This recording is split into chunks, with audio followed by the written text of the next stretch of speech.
আফালা ইয়ানজুরুনা ইলাল ইবিলি কাইফা খুলিকাত। উটকে কিভাবে আমি তৈরি করলাম এটা একটু দেখতে পারে না ওরা? আরে উটের দিকে তাকালেই তো ওরা উটের মালিক আমি আল্লাহরে খুঁজে পাবে। উটের কথা আল্লাহ কেন বললেন? উট হচ্ছে এমন আজীব একটা প্রাণী যেটা প্রাণী বিজ্ঞানীদেরকে হয়রান করে দিয়েছে। আল্লাহু আকবার, আপনি অবাক হবেন উটের যে ফিচার আল্লাহ তাআলা দিয়েছেন।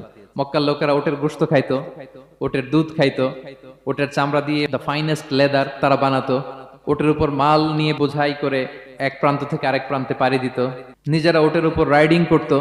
এবং ওট হচ্ছে এমন প্রাণী যেটা একসাথে 1 মাস না খেয়ে বেঁচে থাকতে পারে। 1 মাস পানিও খাওয়া লাগবে না, খাবারও খাওয়া লাগবে না। প্রাপ্তবয়স্ক একটা ওট একসাথে 200 লিটার পানি খেয়ে ফেলতে পারে। এবং ওটের পেটের ভিতরে একটা স্পেশাল ওয়াটার চেম্বার আছে, ওই চেম্বারে রেখে দেয়, যখন লাগবে ওইখান থেকে নিয়ে নিয়ে বেঁচে থাকে। 1 মাস না খেয়ে বেঁচে থাকে কি করে? ওটের পিঠে দেখবেন একটা কুজ আছে, এই পুরো কুজটা হচ্ছে চর্বির আধার। ওটের যখন খাবার থাকে না মরুভূমিতে, মাসের পর মাস যখন চলে, ওই চর্বি থেকে এনার্জি